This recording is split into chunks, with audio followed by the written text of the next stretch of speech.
আসসালামু আলাইকুম রহমতুল্লাহি ওয়াবারাকাতুহু। সম্মানিত দর্শক, দেশে একটি নামকরা অনলাইন পোর্টালের একটি খবর, যে খবরটি আবার অসংখ্যবার হাজার হাজার বার ফেসবুক এবং অন্যান্য সামাজিক মাধ্যমে ব্যাপকভাবে শেয়ার হয়েছে। খবরটা হলো আওয়ামী লীগের তিনজন গুরুত্বপূর্ণ নেতা, জনাব সালমান এফ রহমান, তারপর জনাব ফজলে নূর তাপস আর জনাব সাইদ খোকন, তাদের তিনজনের বাড়ি এই শেখ হাসিনা সরকার পতনের পর মারাত্মকভাবে ক্ষতিগ্রস্ত হয়েছে, ভাঙচুর হয়েছে, তারপর অনেকটা বলতে গেলে পরিত্যক্ত হয়েছে। খবর যেটা বের হয়েছে সেটা হলো এই তিনটি বাড়ি, যে বাড়িগুলো রাজধানীর অভিজাত এলাকা গুলশানে, তিনটি বাড়িতে মেরামত চলছে। তারপর সেই জিনিসগুলো অর্থাৎ বাড়িগুলো যেভাবে পরিত্যক্ত ছিল সেই পরিত্যক্ত বাড়িতে তারা দারোয়ান নিয়োগ দিয়েছে এবং ঝাড়পোছের কাজ হচ্ছে। এই দৃশ্য দেখে অনেকে বলার চেষ্টা করছেন যে হঠাৎ করে আওয়ামী লীগের এরকম শীর্ষ তিনজন যে নেতা, তারা কেন তাদের বাড়ি মেরামত করাচ্ছেন? তারা কি কোনো গ্রিন সিগন্যাল পেয়েছেন, বা তারা কি বাংলাদেশে ফিরে আসছেন, বা তারা ফিরে আসলে ওই বাড়িতে তারা থাকতে পারবেন, ওই বাড়ি তারা ভাড়া দিতে পারবেন, বা ওই বাড়ি তারা ভোগ দখল করতে পারবেন? এই ধরনের যে নিশ্চয়তা, এটা কি তারা পেয়েছেন কিনা, এগুলো নিয়ে প্রশ্ন অনেকে তুলেছেন। এই খবরটি দেখার পরে আমি খোঁজ খবর নিলাম অন্যান্য বিষয়, যে এই তিনজন তো আছে, এর বাইরে জেলা পর্যায়ের কিংবা ধরুন উপজেলা পর্যায়ের অনেক নেতাকর্মী, যাদের বাড়িঘর, হাজার হাজার বাড়িঘর এভাবে ভাঙচুর হয়েছে, আংশিকভাবে, পরিপূর্ণভাবে। আমরা হয়তো পেপার পত্রিকায় দেখেছি অল্প কয়েকজন, মাশরাফির বাড়ি, মাশরাফি বিন মুর্তজার বাড়ি আগুন লেগেছে, সেটা দেখেছি। তারপরে চট্টগ্রামে মহিবুল হাসানের বাড়ি ভাঙচুর হয়েছে, সেটা দেখেছি, যাদেরটা দেখেছি। এর বাইরে আওয়ামী লীগের বেশিরভাগ মন্ত্রী, উপজেলা চেয়ারম্যান, সংসদ সদস্য, এদের বাড়িঘর কিন্তু ভাঙচুর হয়েছে, তছনছ হয়েছে। অবাক করার বিষয় হলো যে প্রায় সবার বাড়ি ইতিমধ্যে মেরামত করা হয়ে গেছে এবং সেগুলো ব্যবহার উপযোগী হয়ে পড়েছে।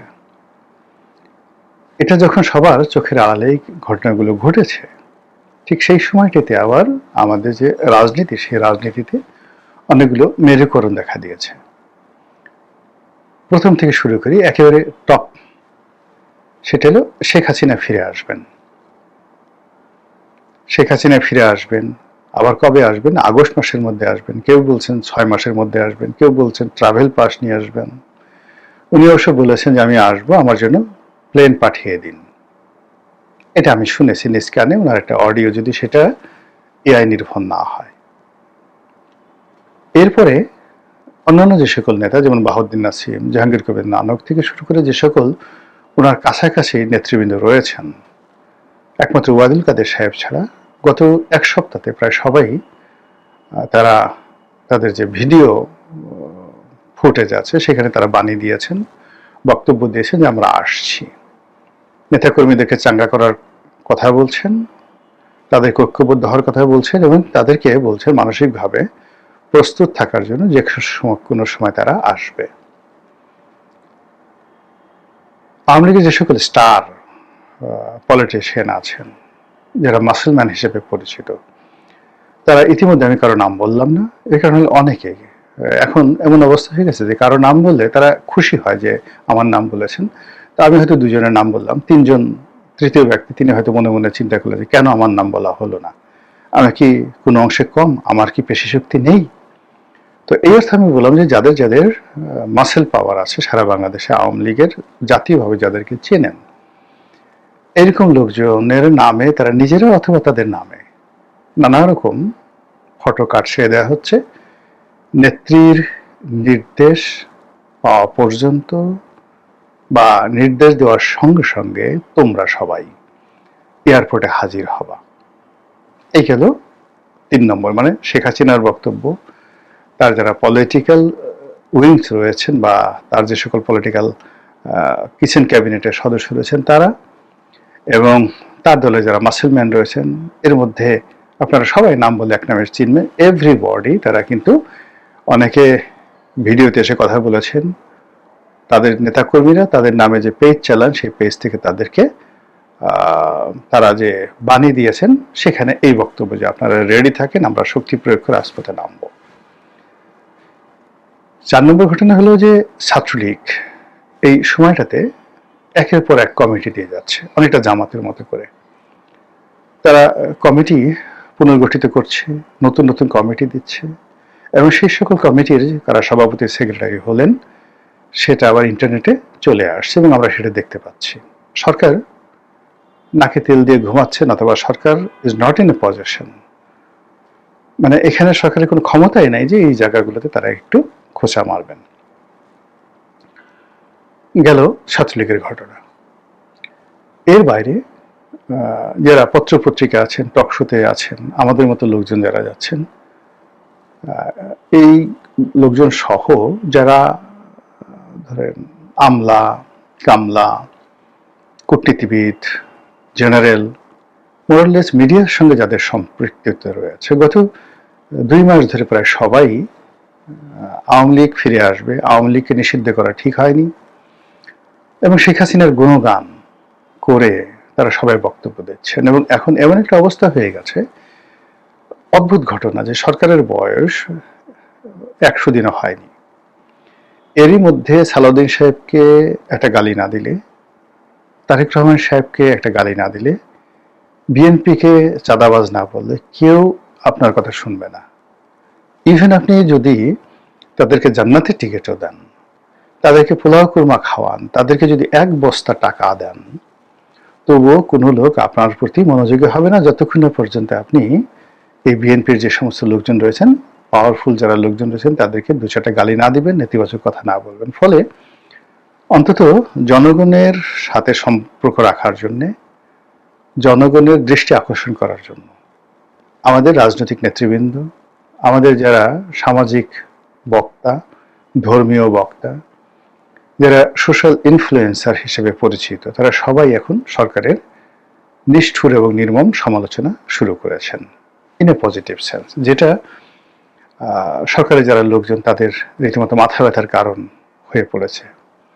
সরকারের তথ্যমন্ত্রী, সরকারের স্বরাষ্ট্রমন্ত্রী, তারা বলার চেষ্টা করছেন যে বাক স্বাধীনতা মানেই কাউকে নিষ্ঠুরভাবে আক্রমণ করা নয়, বাক স্বাধীনতা মানেই কাউকে সমালোচনা করা নয়, সেটার একটা লিমিটেশন থাকা উচিত এবং সেটার একটা বাধ্যবাধকতা থাকা উচিত বা আছে। এর বাইরে গেলে এটা ক্রিমিনাল অফেন্স বা ফৌজদারি অপরাধ হিসেবে গণ্য হবে। তো আমাদের দেশে ক্রিমিনাল প্রসিডিউর কোড বা ফৌজদারি কার্যবিধি, এটা কি বলে মোরাললে যারা আইন সংক্রান্ত তারা সবাই জানে, কিন্তু সরকার এখন আওয়ামী লীগের ভাষায় সেই কথাগুলো বলার চেষ্টা করছে, এরশাদের ভাষায় কথা বলার চেষ্টা করছে।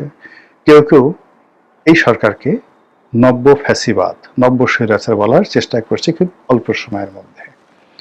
জামাত এবং এনসিপি যে ভাষায় মানে সরকারকে আক্রমণ করছে, কিংবা নাসিরউদ্দিন পাটোয়ারি যে ভাষায় সরকারকে আক্রমণ করছে, এটা সংগত কারণেই ইতিপূর্বে মানে শেখ হাসিনাকে নিয়েও এই ধরনের কথাবার্তা কেউ এভাবে বলতেন না, যেটি সরকার আসলে এই মুহূর্তে সহ্য করতে পারছে না।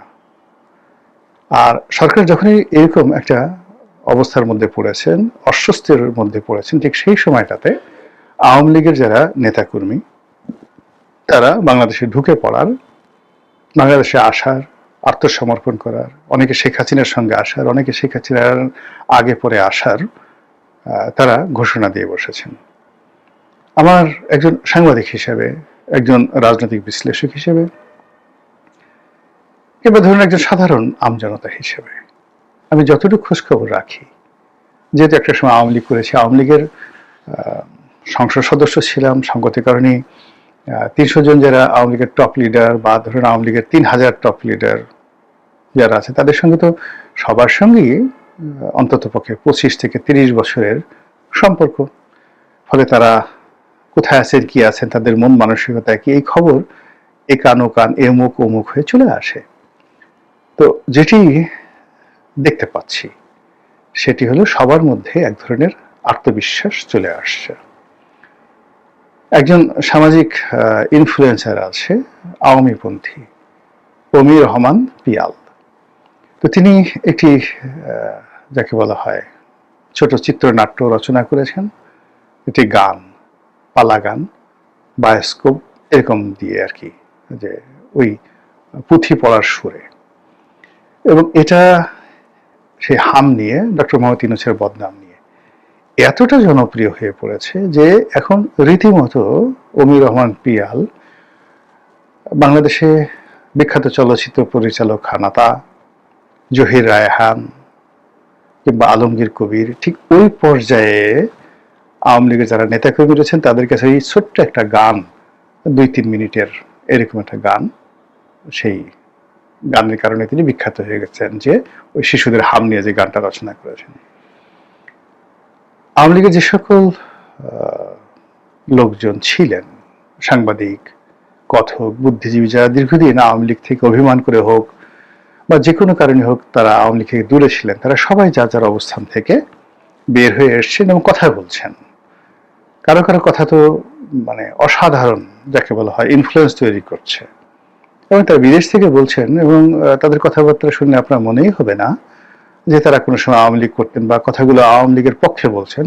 As it is, very neutrally, বিবিসির মতো বা সিএনএন এর মতো, আল জাজিরার মতো অনেকে বিশ্লেষণ করছেন এবং মানুষ তাদের কথাগুলো শুনছে। তো সব মিলিয়ে মনে হচ্ছে যে বাংলাদেশের রাজনীতিতে আওয়ামী লীগ কিছু একটা করতে যাচ্ছে এবং আওয়ামী লীগ কিছু একটা ঘটাতে চাচ্ছে, এবং সম্ভবত আমাদের যে রাজনৈতিক অঙ্গন, সেই রাজনৈতিক অঙ্গন আওয়ামী লীগের জন্য একটা ক্ষেত্র ইতিমধ্যে প্রস্তুত করে ফেলেছে, এবং তারই ধারাবাহিকতায় কাকতালীয় হলেও হতে পারে, কিন্তু এই যে আওয়ামী লীগের বিভিন্ন স্তরের নেতাদের যে বাড়িঘর যেগুলো ভেঙে ফেলা হয়েছিল সেগুলো যে মেরামত হচ্ছে, এর মধ্যে আপনি কোনো ইঙ্গিত খুঁজে পান কিনা? মহান